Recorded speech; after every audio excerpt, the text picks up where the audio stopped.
Hello दोस्तों, आप सभी का इस वीडियो में बहुत बहुत स्वागत है। आइए चलते हैं नए वीडियो के साथ। इस वीडियो में हम लोग देखेंगे ऊष्मा और ताप से संबंधित सारे जो प्रश्न हैं वो किस प्रकार से आते हैं। आप इस वीडियो में देख करके पूरे टॉपिक को समझ सकते हैं। तो इनमें हम देखेंगे महत्वपूर्ण बिंदुओं के बारे में, कौन कौन से ऐसे बिंदु हैं जो बहुत ज्यादा महत्वपूर्ण है।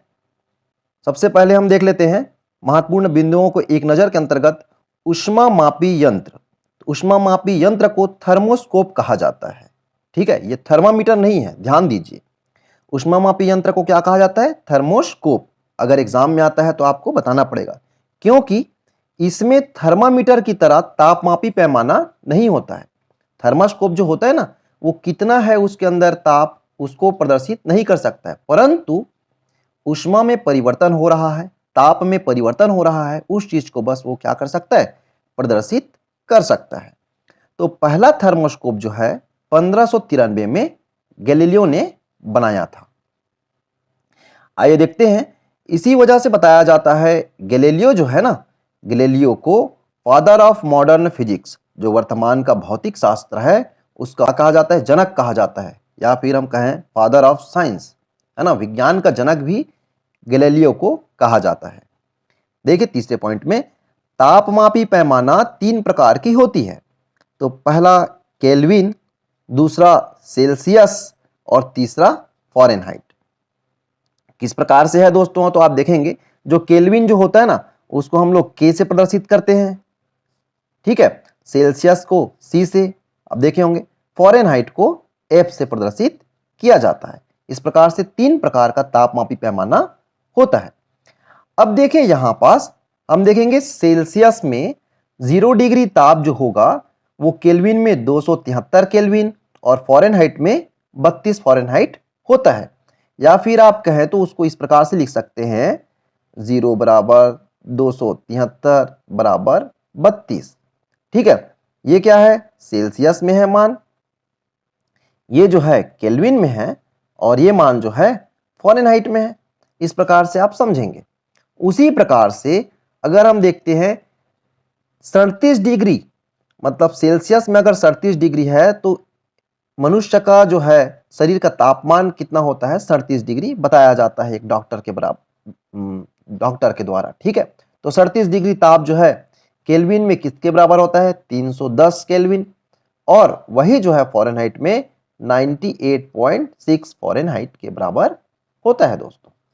ठीक है, तो आप थर्मामीटर में देखते हैं ना, वो फ़ारेनहाइट में देखते हैं, आपको लगता है बुखार जो है 98.6, तो एक्चुअल में 98.6 के ऊपर अगर आपका ताप आता है तो क्या हो जाता है? उसको बुखार है ऐसा हम मानते हैं। उसी प्रकार से सेल्सियस में जो मान 100 डिग्री है, वही केल्विन में 373 केल्विन और फ़ारेनहाइट में 212 फ़ारेनहाइट। तो 100 डिग्री बराबर हो जाता है 373 केल्विन के, और फ़ारेनहाइट में भी जो है कितना हो जाता है? 212 फ़ारेनहाइट।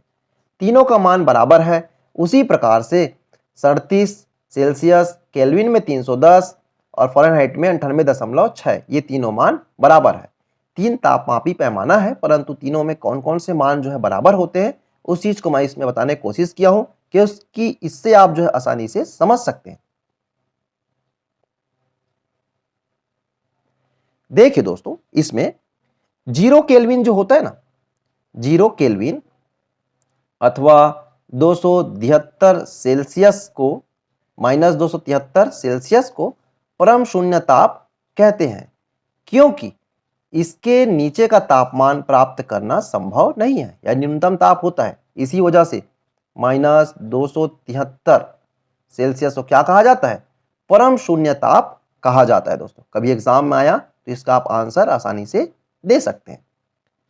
अब आइए देखते हैं।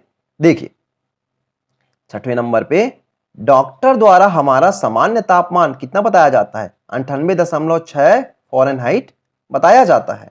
ठीक है, सेल्सियस पैमाने में यह कितना होगा? ऐसा एग्जाम में जो है आपको पूछा जाएगा और एग्जाम में देखने को मिलता है। तो इसके लिए एक फॉर्मूला है दोस्तों, प्रथम तापमापी। ठीक है, प्रथम तापमापी, तो प्रथम तापमापी में यहां पर लिखते हैं तापमान पैमाना, और माइनस किया जाता है निम्नतम बिंदु से। उसके बाद नीचे लिखते हैं उच्चतम बिंदु को, उस तापमापी पैमाना का निम्नतम बिंदु, उच्चतम बिंदु, और फिर यहां पर आ जाता है निम्नतम बिंदु। ये तो हो गया जिसमें बताया गया है, जैसे यहां पर बताया गया है डॉक्टर के द्वारा हमें फ़ारेनहाइट में है, तो ये इसका ही मान जो है इस जगह आएगा।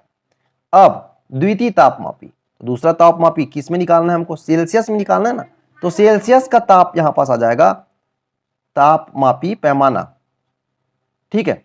अब माइनस करेंगे निम्नतम बिंदु, समझ जाएंगे। उसी प्रकार से उच्चतम बिंदु और यहां पास कर लेंगे निम्नतम बिंदु।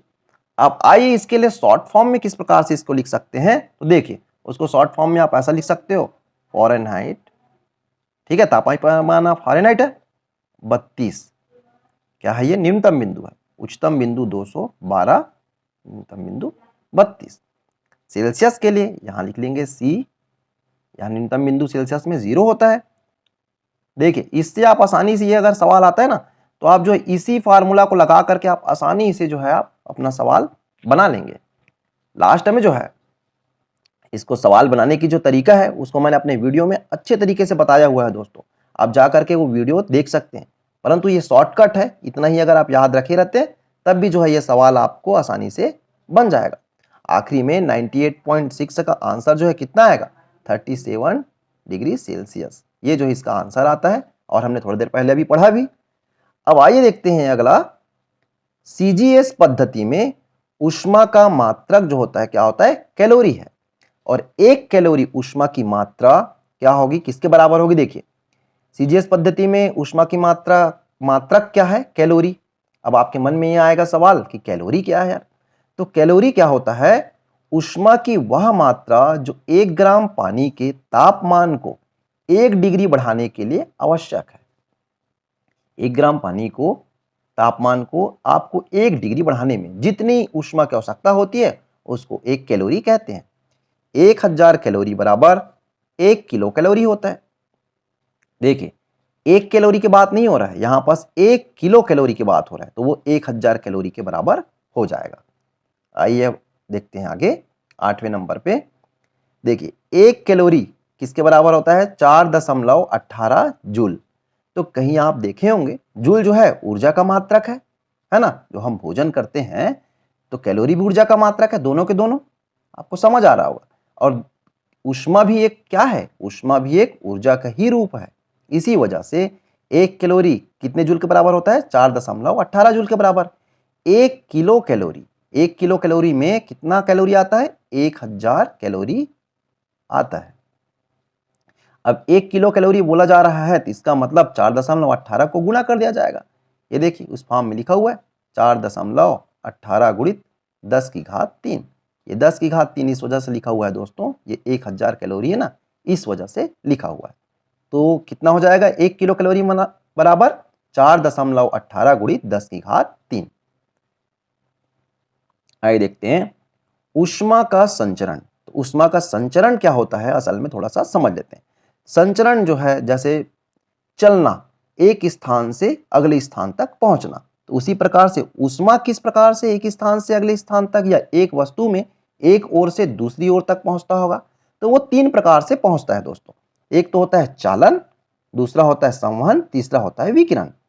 चालन किस में होता है? चालन होता है ठोसों में। तो किस प्रकार से होता है आइए उदाहरण के तौर पे हम समझेंगे। जैसे एक रॉड है और इस रॉड को एक ओर को इस जगह को आप क्या करते हैं? गर्म करते हैं, है ना, तो ये धीरे धीरे क्या हो जाएगा? गर्म होना चालू हो जाएगा। इस जगह ज्यादा गर्म रहेगा परंतु धीरे धीरे आगे बढ़ते जाएगा ऊष्मा, ठीक है। तो ऊष्मा किस प्रकार से होगा? अधिक ऊष्मीमान से कम ऊष्मा की ओर जो है क्या होता है? संचरण होता है, गति कर रहा है, ठीक है। उसी प्रकार से संवहन, संवहन किस में होता है? संवहन होता है द्रव और गैसों में।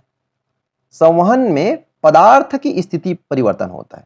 जैसे पानी को हम क्या करते हैं? गर्म करते हैं पानी को। पानी को अगर आप गर्म कर रहे हैं तो आप देखते हो, क्या देखते हो? ऊपर का पानी नीचे आता है और नीचे का पानी ऊपर जाते जाता है। आप ध्यान से देखेंगे पानी को गर्म होते समय तो स्थान में परिवर्तन होते रहता है। गर्म वाला जो है ठंडे का स्थान ले लेता है और ठंडा गर्म का स्थान ले लेता है। इस प्रकार से ऊष्मा का संचरण होता है, तो यह कहलाता है संवहन। उसी प्रकार से विकिरण, तो विकिरण जो है बना हुआ है शब्द किरण से। तो प्रकाश किरण जो होता है आपने देखा होगा किस प्रकार से सूर्य की प्रकाश इतने दूर से हमारे पृथ्वी तक आ पाता है। कैसे आ पाता है? किरण के माध्यम से, है ना। तो प्रकाश का या ऊष्मा का कहें, ऊष्मा का एक स्थान से दूसरे स्थान तक गति करना किरण के माध्यम से क्या कहलाता है? विकिरण कहलाता है दोस्तों। ठीक है। देखिए दोस्तों, मेरा मानना है अगर आप इस वीडियो को अच्छे तरीके से देखते हैं तो ये पूरा चैप्टर जो है ना ऊष्मा और ताप आपको आसानी से समझ आ जाएगा। और आपने ये चैप्टर पढ़ा होगा, कहीं कंफ्यूजन होगा तो वो भी, और जो महत्वपूर्ण बिंदु है उनको मैं इस वीडियो में निकाल करके आपके सामने बता रहा हूं। आपको पूरा चैप्टर नहीं पढ़ना है तो इन चीजों को ध्यान से आप समझिए। अब देखिए दोस्तों, अगला है ऊष्मा के प्रभाव। तो ऊष्मा के प्रभाव में ऊष्मा अगर बढ़ाते हैं या घटाते हैं तो क्या होता है? ताप में वृद्धि। अगर ऊष्मा आप बढ़ा रहे हो तो ताप में क्या होगा? वृद्धि होगा। उसी प्रकार से प्रभाव क्या डालता है? पदार्थ में ऊष्मी प्रसार। कोई ठोस पदार्थ है ना, तो उसमें क्या होता है? एक्सपेंशन होता है, वो फैलता है, उसी को कहा जाता है प्रसार। तो ऊष्मी प्रसार होता है पदार्थ में। उसी प्रकार से अवस्था में परिवर्तन। कोई पदार्थ है उसके अवस्था में परिवर्तन होगा। जैसे बर्फ है, बर्फ को अगर आप गर्म करते हो तो वो क्या हो जाता है? जल बन जाता है, द्रव बन गया। ठोस से क्या हो गया? द्रव। और पानी को फिर आप गर्म करते हो तो वो गैस बन जाता है। इस प्रकार से अवस्था में क्या होते जा रहा है? ऊष्मा देने पर परिवर्तन होते जा रहा है। इस प्रकार से ऊष्मा तीन प्रकार के प्रभाव बताता है। ताप में वृद्धि कर सकता है, पदार्थ के ऊष्मा में प्रसार कर सकता है और अवस्था में परिवर्तन कर सकता है। अब आइए देखते हैं आगे। विशिष्ट ऊष्मा अथवा विशिष्ट ऊष्माधारिता। ध्यान दीजिए, विशिष्ट ऊष्मा अथवा विशिष्ट ऊष्माधारिता दोनों के दोनों एक होता है। ठीक है। यह पदार्थ की प्रकृति पर निर्भर करता है। देखिए, विशिष्ट ऊष्मा और विशिष्ट ऊष्माधारिता जो है ना, अलग अलग पदार्थ के लिए इनका मान जो होगा अलग अलग होगा। उसी प्रकार से विशिष्ट ऊष्मा का एसआई मात्रक क्या होता है? जूल प्रति किलोग्राम डिग्री सेल्सियस होता है। उसको हम इस प्रकार से लिख सकते हैं, जूल प्रति किलोग्राम डिग्री सेल्सियस। ठीक है दोस्तों। तो विशिष्ट ऊष्मा का एसआई मात्रक ये एग्जाम में आता है। बहुत मतलब ऐसा क्वेश्चन है जिसको आप नहीं जान रहे हो, जिनको लग रहा है ना वही क्वेश्चन आता है एग्जाम में, आप देखे होंगे। तो विशिष्ट ऊष्मा का एसआई मात्रक होता है जूल प्रति किलोग्राम डिग्री सेल्सियस। आइए देखते हैं अगला प्रश्न। देखिए, ऊष्माधारिता, ऊष्मा की वह मात्रा है दोस्तों ये, ठीक है, मंत्र लिख दिया है, वह मात्रा। ऊष्मा की वह मात्रा जो वस्तु के संपूर्ण द्रव्यमान का ताप 1 डिग्री बढ़ाने के लिए आवश्यक है, ऊष्माधारिता कहलाती है। ऊष्माधारिता की इकाई जो है, तो यहां पर देखिए ऊष्माधारिता, उस जगह विशिष्ट ऊष्माधारिता था, ध्यान दीजिएगा, इस जगह सिर्फ ऊष्माधारिता है ना। तो ऊष्माधारिता की इकाई जूल प्रति डिग्री सेल्सियस होता है। तो देखिए फिर से इसको समझने की कोशिश करेंगे। ऊष्मा की वह मात्रा जो वस्तु के संपूर्ण द्रव्यमान का ताप 1 डिग्री बढ़ाने के लिए आवश्यक है, ऊष्माधारिता कहलाती है। मान लो पानी का तापमान 34 डिग्री है। अब 34 डिग्री तापमान है, उसमें जो है आप ऊष्मा इतना दे रहे हो कि वो 34 से कितना हो जा रहा है? 35 डिग्री हो जा रहा है। तो इसके लिए जितने ऊष्मा लगा होगा वही कहलाता है ऊष्माधारिता। हर पदार्थ का ऊष्माधारिता अलग अलग होता है ना। जल का ऊष्माधारिता बहुत ज्यादा होता है भाई। जिस पदार्थ का ऊष्माधारिता ज्यादा होता है वो किस प्रकार से? धीरे धीरे गर्म होगा और धीरे धीरे ठंडा भी होगा। जिसका ऊष्माधारिता बहुत कम होता है वो जल्दी गर्म हो जाता है और जल्दी ठंडा भी हो जाता है। अब आइए देखते हैं अगला। ठोसों में ऊष्मी प्रसार 3 प्रकार की होती है। ऊष्मी प्रसार हमने थोड़ा देर पहले पढ़ा था। अगर किसी ठोस को अगर आप क्या करते हैं? ऊष्मा देते हो तो उसमें फैलाव होता है, प्रसारित होता है, वो फैलता है, ठीक है, उसी को ऊष्मी प्रसार कहा जाता है। तो 3 प्रकार से होता है, एक तो रेखी प्रसार गुणांक, दूसरा क्षेत्रीय प्रसार गुणांक और तीसरा जो है आयतन प्रसार गुणांक। देखिए रेखी प्रसार गुणांक जो होता है ना, हमेशा पतली चीजों में या रॉड जो है पतला, लंबाई में बढ़ता है रेखी प्रसार गुणांक में।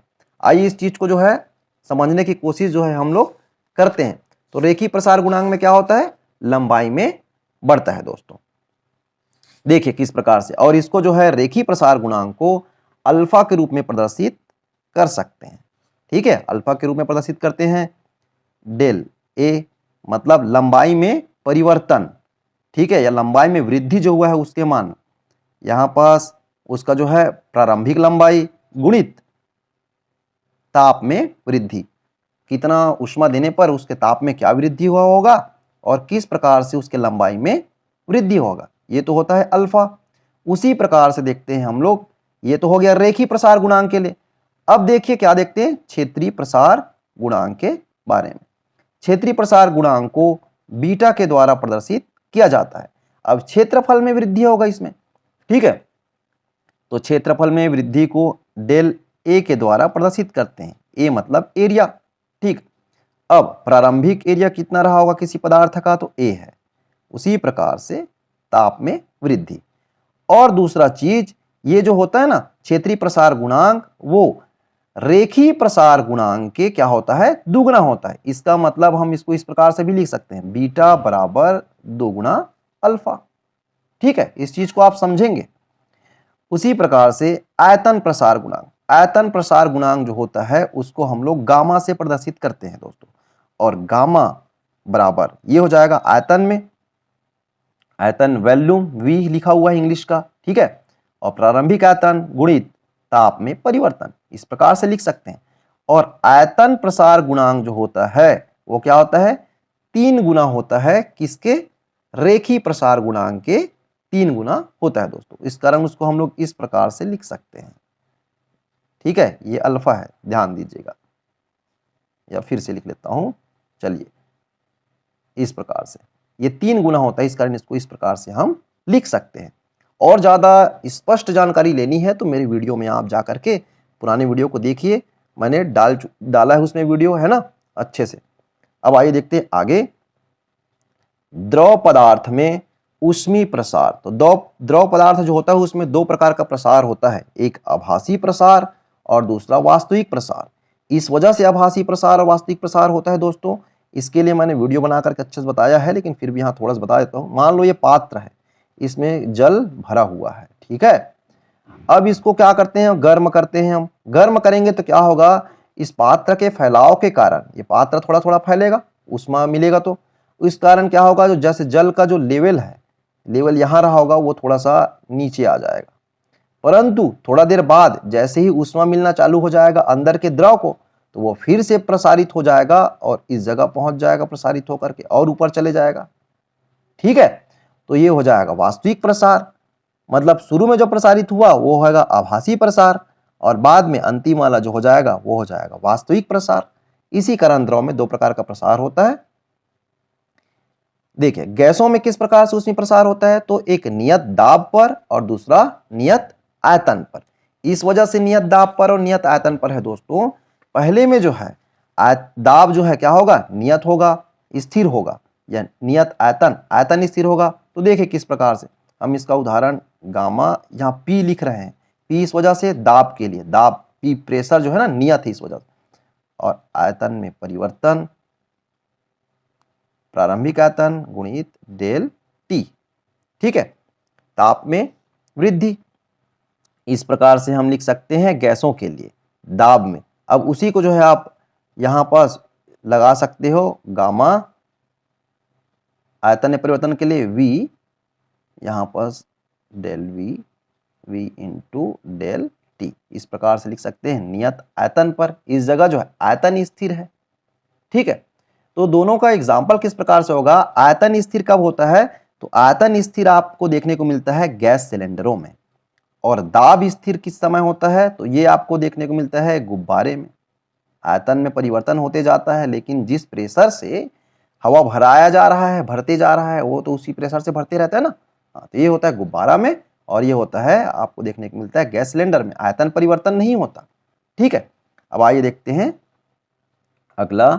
देखिए भौतिक अवस्था में परिवर्तन, तो गलन, भौतिक अवस्था में परिवर्तन होता है तो किस प्रकार से, तो गलन, ठोस को उष्मा देने पर द्रव का बनना क्या कहलाता है, गलन कहलाता है दोस्तों। इन शब्दों को आपको याद रखना आवश्यक है, क्योंकि कभी एग्जाम में आ जाता है तो इसका आप उत्तर दे सके। वाष्पन, द्रव को ऊष्मा देने पर वाष्प में परिवर्तन होना क्या कहलाता है? वाष्पन कहलाता है। उसी प्रकार से हिमकरण, तो कुछ शब्दों को आपको समझ आ रहा होगा। विज्ञान के बहुत से ऐसे शब्द हैं जिनको अगर आप परिभाषा से याद करते हैं ना, तो वो बहुत ज़्यादा आसानी से आपको याद रहेगा और आसानी से समझ पाएंगे विज्ञान के शब्दों को। हिमकरण, हिमकरण मतलब हिम मतलब होता है बर्फ, बर्फ का बनना। द्रव से ऊष्मा लेने पर ठोस में परिवर्तन, देखिए यहाँ पर लिया जा रहा है, ठीक है, उसी को समझना है आप। द्रव से ऊष्मा लेने पर ठोस में परिवर्तन, ये कहलाता है हिमकरण। संघनन, वाष्प से ऊष्मा लेने पर द्रव में परिवर्तन। वाष्प जो होता है उसको ठंडा कर देते हैं ना, मतलब वहां से ऊष्मा लिया जा रहा है, तो इसमें भी लेने पर तो वो द्रव में परिवर्तन, वो कहलाता है संघनन। आइए देखते हैं अगला। देखिए दोस्तों, गलन की गुप्त ऊष्मा। गुप्त ऊष्मा के बारे में पढ़ेंगे, क्या होता है गुप्त ऊष्मा, तो थोड़ा सा समझने की कोशिश करेंगे। जब एकांक द्रव्यमान के पदार्थ को ऊष्मा देने पर ठोस अवस्था से द्रव अवस्था में बदल जाता है, तब इस प्रक्रिया में दी गई ऊष्मा की मात्रा गलन की गुप्त ऊष्मा कहलाती है। फिर से एक बार पढ़ते हैं, ध्यान से आप समझने की कोशिश करेंगे। जब एकांक द्रव्यमान के पदार्थ को, पदार्थ जो है मान लो हो सकता है 10 ग्राम हो या 1 ग्राम हो, तो एकांक द्रव्यमान के पदार्थ को ऊष्मा देने पर वह ठोस अवस्था से द्रव अवस्था में बदल जाता है। ठोस से द्रव में बदला और इस प्रक्रिया में दी गई ऊष्मा की मात्रा गलन की गुप्त ऊष्मा कहलाती है। समझिए, इसको और अच्छे समझाऊंगा, वीडियो में बने रहिए आप। देखिए, बर्फ के गलन की गुप्त ऊष्मा 80 किलो कैलोरी प्रति किलोग्राम है। 80 किलो कैलोरी प्रति किलोग्राम, 1 किलोग्राम जो है ना, ठीक है, उसको 80 किलो कैलोरी देना होता है। अर्थात 0 डिग्री ताप पर 1 किलोग्राम बर्फ को 0 डिग्री के ही 1 किलोग्राम जल में बदलने के लिए 80 किलो कैलोरी ऊष्मा की आवश्यकता होती है। ठीक है दोस्तों, वाष्पन की गुप्त ऊष्मा, एकांक द्रव्यमान के द्रव को उसके क्वथनांक पर पूरी तरह गैस में परिवर्तन करने के लिए लगने वाली ऊष्मा को वाष्पन की गुप्त ऊष्मा कहते हैं। अब आइए इसको मैं बहुत सरल तरीके से आपको बताना चाहूंगा। देखिए, मान लो द्रव है, उसको ऊष्मा देते जा रहे हो, किसी द्रव का मान जो है 80 डिग्री सेल्सियस हो गया, ठीक है, वहां से वो क्या हो गया, 80 डिग्री बढ़ते रहा बढ़ते रहा बढ़ते रहा, अब हो गया 100 डिग्री सेल्सियस। अब हम जल की बात कर रहे हैं, तो जल जो है 100 डिग्री सेल्सियस में वाष्प बनना चालू हो जाएगा और वाष्प बन के उड़ना चालू हो जाएगा, वाष्प बनना चालू हो जाएगा। आप तापमापी पैमाना में अगर मापना चाहेंगे इस चीज को, तो आप देखेंगे तापमापी पैमाना में 80 डिग्री से 100 डिग्री तक तो अच्छा बढ़ते रहा, परंतु 100 डिग्री में जाकर के कुछ 1 सेकंड के लिए जो है आपका तापमापी पैमाना जो है बढ़ना रुक गया। क्यों रुक जाता है? उस जगह जो ऊष्मा का जो उपयोग है ना, ऊष्मा जो है, अब ऊष्मा ताप को नहीं बढ़ा रहा है, अब क्या करेगा, अवस्था में परिवर्तन करने का काम कर रहा है। अवस्था में परिवर्तन, तो पहले ठोस अवस्था द्रव अवस्था था, उसको अब वाष्प में परिवर्तन कर रहा है। तो अवस्था में परिवर्तन करने के लिए जो ऊष्मा लग रही है ना, उसी को कहा जाता है गुप्त ऊष्मा, क्योंकि उसको आप, वो छुपा हुआ है, उसको आप समझ नहीं पा रहे, उसको तापमापी पैमाना में मापा नहीं जा रहा है। देखिए, मैंने एग्जांपल की तरह ही बताया आपको, 80 डिग्री से 100 डिग्री तक बढ़ा, परंतु 100 डिग्री से 101 डिग्री बढ़ना चाहिए था, परंतु उस जगह 1 सेकंड के लिए, बहुत ज्यादा समय तक के लिए नहीं रहेगा ना, 1 सेकंड के लिए वो क्या हो गया, रुक गया। ठीक है, अब उसी प्रकार दूसरे पदार्थों में, दूसरे द्रवों में भी जो है इस प्रकार की जो है घटना आपको देखने को मिलेगी। तो उस जगह क्या होगा, ऊष्मा जो है किस उपयोग करता है, पदार्थ के अवस्था में परिवर्तन, अवस्था में क्या करता है, परिवर्तन। उस जगह ताप को नहीं बढ़ाता, वो अवस्था में परिवर्तन कर रहा है, इसी वजह से इसको कहा जाता है गुप्त ऊष्मा। ये वीडियो जो है आप सभी को अच्छी लगी हो तो इस वीडियो के ज़्यादा से ज़्यादा लाइक करिए, अपने दोस्तों के साथ शेयर कीजिए और इस प्रकार के वीडियो पाने के लिए मेरे चैनल में बने रहिए। Thank you.